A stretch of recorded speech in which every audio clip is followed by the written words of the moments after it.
Vasanth TV ரசிகர்களுக்கு வணக்கம். இன்றைக்கும் நம்மளுடைய சினி பூத்தில் சினிமா பற்றின பல விஷயங்கள் தான் பார்க்க போகிறோம். ஜெயிலர் 2 மேலே ஒரு பெரிய எக்ஸ்பெக்டேஷன் இருக்குது. ஏன்னா இந்த செகண்ட் பார்ட்டெல்லாம் பெருசாக ரஜினி அவர்களே டேக் ஓவர் பண்ணணும் அப்படின்னு நினைக்க மாட்டார். அப்படி பண்ணி எந்திரன் 2 அப்படின்ற ஒரு படம் தான் ரிலீஸ் ஆச்சு. அதை தவிர்த்து பெருசாக வேறு எந்த செகண்ட் பார்ட்டுக்கும் அவர் ஒத்து வரலன்னு வச்சுக்கோங்க. ஆனால் இந்த ஜெயிலர் 2க்கு ஓகே சொல்லியிருக்காரு அப்படின்னா அந்தளவுக்கு கதை அவரை இம்ப்ரெஸ் பண்ணிருச்சு அப்படின்ற மாதிரி தான் இருக்குது. அதனாலேயே இந்த படம் கண்டிப்பாக நல்லாயிருக்கும் அப்படின்ற ஒரு நம்பிக்கை வந்துருச்சுன்னு வச்சுக்கோங்க. இந்த படத்துடைய கதையை சொல்லும் போதே நெல்சன் சூப்பராக சொல்லிக்கிறாரு. என்னன்னா செகண்ட் பார்ட் எடுத்தாலும் மாசா போகும் சார், ஏன்னா அந்தளவுக்கு உங்களுடைய டைகர் விஷயத்தை காட்ட போகிறோம் அப்படின்னு சொல்லி அப்படிலாம் ஒரு உசுப்பேற்றி அதனாலே செகண்ட் பார்ட்டை பண்ண வச்சிருப்பார் போல். எனிவேஸ் இந்த படத்துக்காக நம்ம ரொம்ப ஈகராக வெயிட் பண்ணிட்டு இருக்கோன்றது தான் உண்மை. ஆனால் ஃபர்ஸ்ட் பார்ட்டில் நம்மளை ஏமாத்தின மாதிரி செகண்ட் பார்ட்டில் பண்ண மாட்டாங்களே. என்ன விஷயத்தில் ஏமாத்தினாங்க அப்படின்னு கேட்டால் சிவராஜ்குமார் அவருடைய கேரக்டர் அவர் எண்டு கிளைமேக்ஸில் மட்டும் ஒரே ஒரு டிஷ்யூ பேப்பர் பாக்ஸில் வச்சுக்கிறதுக்கு மட்டுமே வந்திருப்பார். ஆனால் அந்தளவுக்கு அந்த சீனை மாசா யாராலையும் பண்ணியிருக்க முடியாது அப்படின்ற மாதிரி வெறும் கண்ணுலேயே மொத்த பவரையும் காமிச்சிட்டு போயிருப்பார். ஆனால் அது பெரிய ஏமாற்றமாக தான் பார்க்கப்பட்டுச்சு. அதுக்கப்புறமா வர மாட்டார், எப்படியும் படத்தோட கிளைமேக்ஸ் வந்துருச்சு அப்படின்ற மாதிரி இருக்கும்போது கவலையப்படாதீங்க, வேதனைப்படாதீங்க. இந்த செகண்ட் பார்ட்டில் என்னுடைய ரோல் ரொம்ப அதிகமாக இருக்கும் அப்படின்ற விஷயத்தை சிவராஜ்குமாரே சொல்லியிருக்காருன்றது ஒரு பெரிய சந்தோஷத்தை ஏற்படுத்தியிருக்கு. இந்த படத்துடைய காஸ்ட்டை சொல்லவே இது ஒரு நியூஸ் ஆகி இந்த ஜெயிலர் 2க்கு ஒரு பெரிய ப்ரமோஷன் ஆயிடுச்சுன்னு தான் சொல்லணும். அந்தளவுக்கு காஸ்ட் ரிவீலிங் பண்ணிக்கிட்டே இருக்காங்க.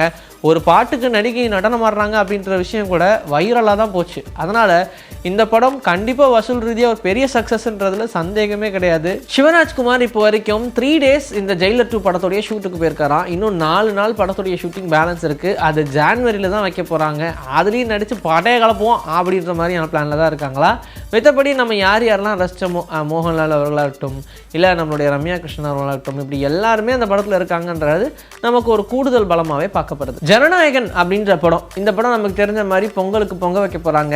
படத்துடைய ரசிகர்கள்லாம் பயங்கர ஆவலோட காத்திருக்காங்க. தளபதியோடைய ரசிகர்கள்லாம் வெறிகொண்டு உட்கார்ந்துருக்காங்க. இப்படிலாம் சொல்லிக்கிட்டே போகலாம். இந்த படத்தோடைய ஆடியோ லான்ச்சை சென்னையில் இடம் இல்லை, இந்தியாவில் இடம் இல்லை, அதனால் நாங்கள் வேறு இடத்துக்கு போகிறோம் அப்படின்னு சொல்லி மலேசியாவில் போய் ஆடியோ லான்ச் வச்சாங்க பாருங்கள். அங்கே இருக்கீங்க நீங்கள். ஆனால் எப்படிப்பா உங்களாலாம் இப்படி யோசிக்க முடியுது அப்படின்னு தான் கேட்க தோணுது. ஏன்னா அந்தளவுக்கு ரொம்ப துல்லியமாக யோசிக்க ஆரம்பிச்சிட்டாங்க இப்போல்லாம். சரி, இப்போ மலேசியாவில் போய் ஆடியோ லான்ச் வச்சுருக்காங்களே, அவங்கெல்லாம் எந்த ஒரு ரைட்ஸும் கொடுக்கலையா, அவங்கெல்லாம் எந்த ஒரு கண்டிஷன்ஸும் போடலையா அப்படின்ற மாதிரி யோசிச்சா அங்கேயும் கண்டிஷன்ஸ் போட்டிருக்காங்க. ஒரு சில ரைட்ஸ் மட்டுமே தான் கொடுத்துருக்காங்க. எல்லாத்தையுமேலாம் அவங்களால ஆக்சஸ் பண்ண முடியாது. சரி, அந்த கண்டிஷனில் ரொம்ப முக்கியமான கண்டிஷன் என்னென்னா அங்கே படத்தை பற்றி மட்டுமே பேசணுமே தவிர்த்து நோ பாலிட்டிக்ஸ் அப்படின்ற மாதிரி சொல்லிட்டாங்க. அங்கே போய் அரசியலை பற்றி பேசக்கூடாது. ஏன்னா அங்கே அரசியல் பேசணும்னா அது கண்டிப்பாக வைரல் ஆகும். ஆனால் மலேசியாவில் நடந்த ஒன்றுனால அவங்க அரசியல் பண்ணாங்க அப்படின்ற ஒரு விஷயம் வரவே கூடாது. அதனால் அங்கே பாலிட்டிக்ஸை பற்றி பேசவே கூடாது. ஒன் அண்ட் ஒன்லி அங்கே என்ன படத்தோடைய ப்ரமோஷனுக்காக வந்தோமோ அந்த படத்தை பற்றி மட்டுமே தான் ஷேர் பண்ணும் அப்படின்ற மாதிரியும் ஸ்ட்ரிக்டாக சொல்லிட்டாங்க. அதனால் இப்போ எல்லாரும் ரொம்ப ஆர்வமாக இருக்காங்க. கூடவே இதில் எந்த ஒரு பாலிடிக்ஸ் செய்திகளும் வராது அப்படின்றதையும் கன்ஃபார்ம் பண்ணிட்டாங்க. ராஞ்சனா அட்ரங்கிரே, அதுக்கப்புறமா ஆனந்த் எல் ராய் அண்ட் தனுஷோடைய கூட்டணியில் தேரே இஷ்க் மேன், இந்த படம் ரிலீஸ் ஆகி ஒரு நல்ல வசூல் அப்படின்னு தான் சொல்லணும். ஏன்னா பாலிவுட்டில் எத்தனையோ படங்கள் ரிலீஸ் ஆச்சு. அவங்களெல்லாம் கம்பேர் பண்ணும்போது தனுஷோடைய இந்த தேரே இஷ்க் மேன் படம் ஒரு நல்ல வசூல் அப்படின்னு தான் எல்லாருமே சொல்கிறாங்க. ஏன்னா 95 கோடி ரூபாய் பட்ஜெட்டில் உருவான இந்த படம் 147 கோடி ரூபாய் சம்பாரிச்சிருக்கு. அப்படின்னா அது நல்ல லாபம் தானே. ஓரளவுக்காக 50 கோடி எடுத்தாங்களாப்பா, அது கூட எடுக்க முடியாமலே எத்தனை பேர் இருக்கிறாங்க அப்படின்னு சொல்கிற மாதிரி தான் இருக்குது. அதனால் இந்த தேரே இஷ்க் மேன் படம் ஒரு நல்ல ஹிட் படமாக தான் பார்க்குறாங்க. அண்ட் இந்த படத்தை ஏஆர் ரஹ்மான் இசையமைச்சிருந்தாரு. இதெல்லாம் தாண்டி இந்த படத்தை இப்போ ஓடிடியில் ரிலீஸ் பண்ணதுக்கு ரெடி ஆகிட்டாங்க. ஜனவரி 23 கண்டிப்பாக அதோட புது வருஷத்தில் இந்த படத்தை நம்ம ஓடிடியில் லான்ச் பண்ணால் தான் தனுஷ் அவர்களோட படம் ஜனவரியில் பார்த்தோம் அப்படின்ற மாதிரி இருக்கும். அதனால் நெட்ஃப்ளிக்ஸில் இந்த படத்தை ரிலீஸ் பண்ணுறதுக்கு பிளான் பண்ணியிருக்காங்க. ஜனவரி 23 தேரே இஷ்க் மேன் படம் நெட்ஃப்ளிக்ஸில் ரிலீஸ் ஆகுது. பொன்ராமோட இயக்கத்தில் கொம்பு சிவி அப்படின்ற திரைப்படம் ரிலீஸ் ஆயிருந்துச்சு. இதை நம்ம பார்த்தோம். கொம்பு சிவி அப்படின்ற திரைப்படமே ஒரு பெரிய வெற்றி படமாக தான் பார்க்கப்படுது அப்படின்னு தான் எல்லாருமே சொல்கிறாங்க. ஏன்னா அதோடைய கதைக்களம் அந்த மாதிரியான கதைக்களம், எல்லாரையும் கனெக்ட் பண்ணுற மாதிரியான கதைக்களம். பொதுவாகவே இந்த கிராமத்து சப்ஜெக்ட்லலாம் பொன்ராமோரை அடிச்சுக்கவே முடியாது. அப்படி தான் வருத்தப்படாத வாலிபர் சங்கம் அப்படின்ற ஒரு படம் கொடுத்தார், ஞாபகம் இருக்கா?